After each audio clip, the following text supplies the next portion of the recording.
Hello everyone and welcome to Ultiori. So in this video I'm going to be reviewing Pacific Rim the Black on Netflix. I finally finished watching it and here is my take on this. Because sometimes I like to do things a little differently. I don't exactly like routine. I'm going to do the rating system a little bit differently in this. We're going to break this down to categories. I'm going to be rating the show based on animation, acting, dialogue, music, characters, character building, world building, monster design, the story, and pacing. If you want a recap, you can check that out on YouTube. I'm sure other people have it up there. Or if you want to, just let me know and I'll do a quick recap for you on a separate video. All right, let's start off by the animation.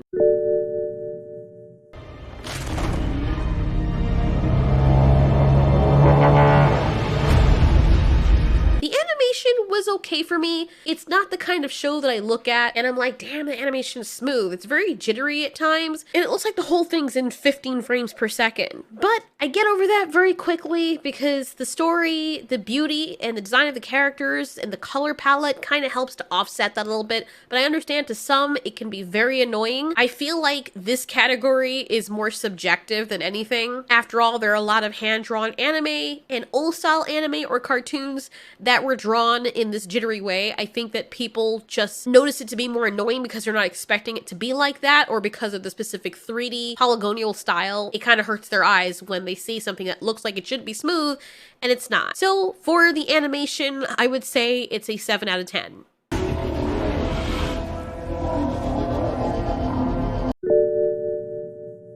You see, you gotta sneak up on a kite. Hey, look at this. Turns out I can now juggle. As for the acting, I was actually okay with the acting. I mean, I've seen other animations where the acting is subpar, but if the story is really good, it kind of can offset that. Now, if you have a bad story, you have bad dialogue, and then you have bad acting, then it's like, really, bro? But surprisingly, the two main characters, Haley and Taylor, they actually do decent. Atlas Destroyer? It's still here?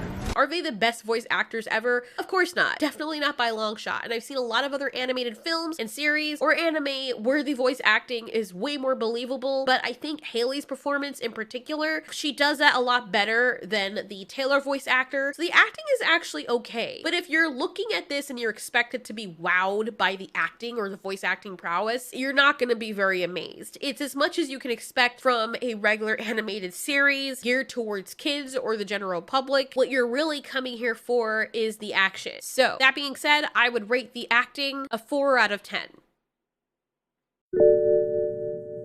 Do you hear yourself? You're blaming people for what the kaiju did to them. Well, whose fault is it? The kaiju!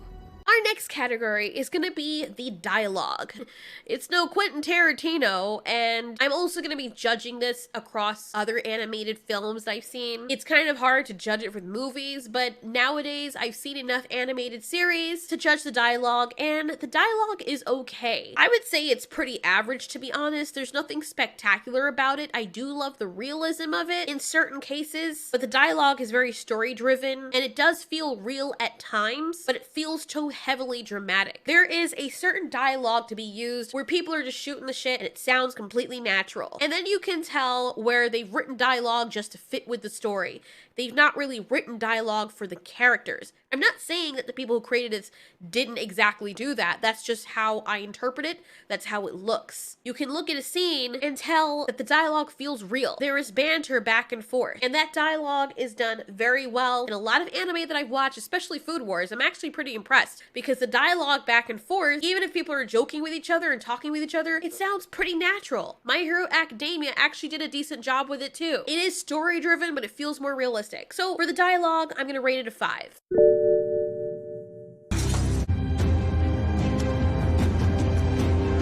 Right here!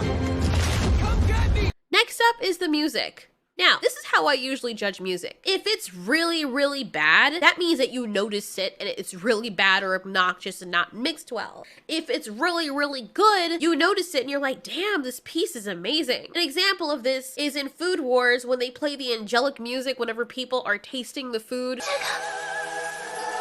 That stands out to me. That is good music. It's a theme that they use over and over again. And Avengers is another thing. I know that it's marketing and hearing it over and over again, but after having watched all of the episodes of season 1 of Pacific Rim the Black, I cannot point out and say, there's a song in here that I liked, or the music was really good. It was just okay. It was in the background. It was okay for the story they were telling, but it wasn't good enough for it to be memorable, and it wasn't bad enough for it to be obnoxious. I would rate the music or the score 5.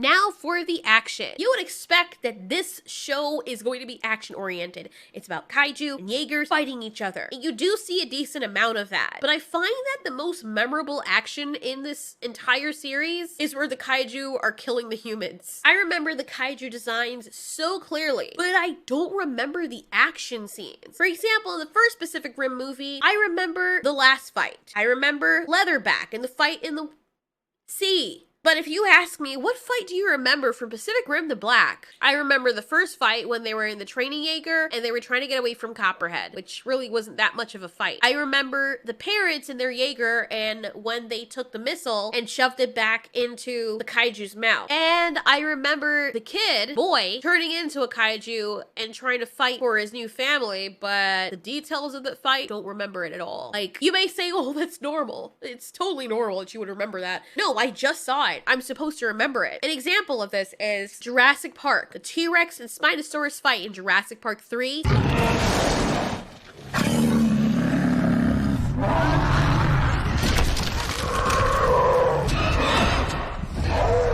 To this day, even if I have not watched that movie in years, I still remember the fight very clearly. I still remember the last part of the fight in Jurassic World. I still remember the fight between Ripper and Blue in Jurassic World Fallen Kingdom, because those fights stand out to me. The action is shot or done in such a way where you remember. In Goblin Slayer and Demon Slayer, I remember a lot of the fights there because there's certain action scenes that just stand out to you. But I was expecting the fights to stand out a little bit more in Pacific Rim the Black, but they didn't. I think this was more of a story building type of series rather than just the raw action of them fighting. And don't get me wrong, the action scenes were actually really good, but they just weren't as memorable as I expected them to be. It was more about finding things out and people with their drama and issues, which is great, but the action where it really counted was really between the humans, and less of that seemed to be concentrated on the monsters and the Jaegers, just from my perspective. So I would rate the action 6 out of 10.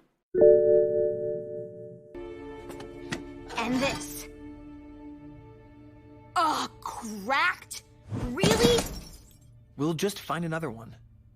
We barely survived finding this one. Now for the characters. I actually enjoyed the characters, but I didn't find that they were the greatest. The only character I was really interested in near the end for the continuation of their story was Boy. He was the most mysterious, and you didn't really know that much about him except that you find out later on that he's a kaiju in human form. That's very interesting. And as soon as he came onto the scene, he outshone both Taylor and Haley. Even though I both liked them, I feel like they were only there to facilitate bringing Boy's character in. Haley and Taylor have their demons, but I don't feel like they have enough. May has more depth than they do. Even though she's been through as much as they've been through, maybe even more, it just feels like the characters in general are very shallow. One thing I can say about anime, and I keep on comparing it to anime because I notice like certain American anime or certain cartoons that are not exactly anime try to emulate anime, and it seems like this is what this is doing as well. I could be wrong, but anime does something really well. Not only do they have a lot of episodes, but they get the character building down great. I can name every anime I've seen, anime shows that is, and I can list out the characters and the issues that they've had and had to deal with.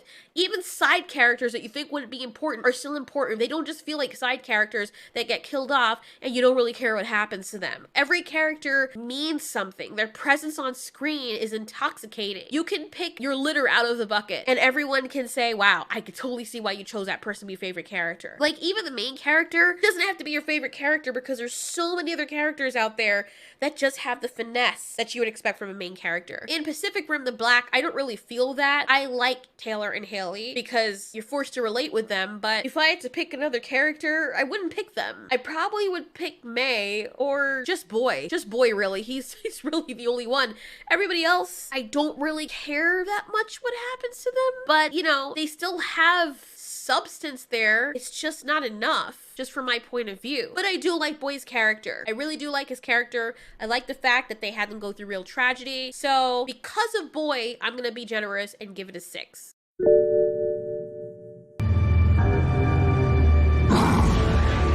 As for the character building, character building was actually decent. You see the background of the characters, you see their weaknesses, their strengths, how they interact with each other, how sometimes it makes no sense, how sometimes someone does make sense and the other one doesn't want to agree with them, their background, what they've gone through. I feel like they laid out the foundation for those characters pretty well. So for character building, I'm gonna give it a 7.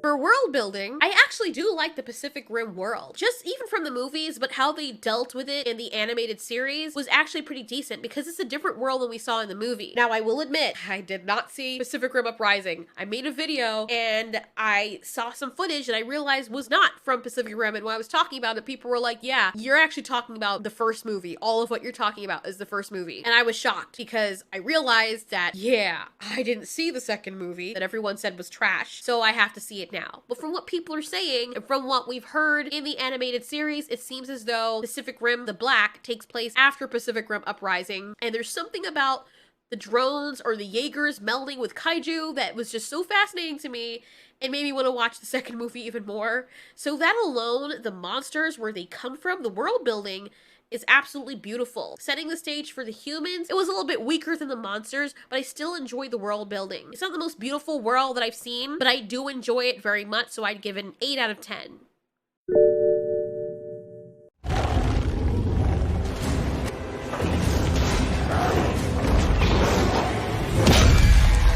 As for the monster design, I was actually expecting to see things a lot more outlandish than we saw in the movie. I feel like the monster designs are okay. They're either on par with the ones from the movies or a little bit worse. They're not bad, they're just not better, in my opinion. I was expecting something else. I love the design, but we just kept seeing the same monsters over and over again, and while they were nice, they weren't as unique as you would think. I mean, Copperhead was pretty cool, but he basically is just a big giant lizard with like a fire lava throat, and that's it. He doesn't even do anything. There's no abilities. I liked Acid Quill, but we kept seeing that same kaiju over and over again. I was expecting to see whole new kaiju. Now, the ones I did absolutely like very much were those dog things. That and the river kaiju. They have beautiful designs, but they're not exactly very original. But I still enjoyed it. I thought it could be a little bit better. I think the monster design is a 6 in my book.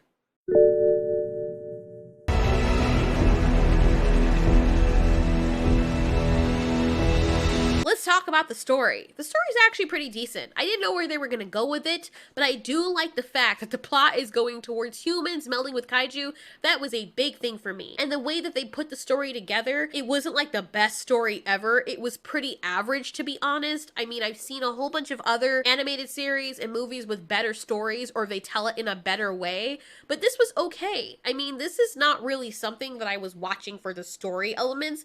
I was watching it more for the monsters and the action, which you got a little bit of that, and it's something nice to pass the time. And also, if you've already seen the Pacific Rim movies or just the first one, on principle, you have to watch this. It is a nice story, but it's not the greatest. To me, the story is kind of average, so I'd rate it a 5. The thing I could say works really well with this, I don't really agree when people say, oh, it's very slow. The pacing. Pacing was actually really decent for me. With the entire show, the way that they did it, how everything came to be, I think the pacing was really good. There's not any time I felt like I was bored or it was dragging on. Even when they were sitting together, just having a conversation and talking about what was going on with them, it didn't feel like, man, can you stop? This is boring. I never felt like that. Not one bit. So I think one thing that they actually nailed in this animated series was the pacing, which I will rate a 9. Pacific Rim, if I were to describe it, I would say it's a really good time. I do enjoy the movie very much. If you ask me if I enjoyed the Pacific Rim first movie versus the animated series, I would say I enjoyed the first movie a lot better because you get to see different kaiju. You get to see the true destructive nature of the kaiju, especially in the cities and stuff. It seems to be focused more on the kaiju and the Jaegers fighting them. However, they can display the action a lot better in the animated series. I just didn't see enough of the kaiju to really suit my fancy, but I do like that Jaeger kaiju thing. That was pretty awesome, and we saw some of that. But this entire season of Pacific Rim the Black honestly felt like an introduction to something bigger. It felt like they were setting up the stage for something. It didn't feel like the finished product exactly. Just, hey, we got something big coming. Look at all of these moving pieces. Come stay tuned till next season to see how they all fit together. That's kind of what I felt like Pacific Rim the Black was. But that being said, I still enjoyed it very much. So averaging out all the scores I gave for the categories, I guess we would rate this a 6 out of 10. Should you see it? Yes, definitely. It's on Netflix. It's something to watch. And if you like monsters, you can't go wrong with this. I think you'll enjoy it. If you can get past the animation, because that's one thing people were bitching about. If you can get past it, I mean, it is subjective. Some people don't mind it. Some people like it. Some people really, really hate it. But I think that you won't be disappointed with the story. It's actually pretty okay. I'm not going to try to sell it as more than what it is. It's exactly how I rated it. Could I do without seeing it? Like, if I were to choose and say, wow, I wish I didn't watch this. If I didn't watch this, would my life be any different or whatever? Not really. I guess the big question is, would I want to see it again? I mean, certain parts of it I want to see it again, but not the whole thing. And the only reason I want to see it again is for reference.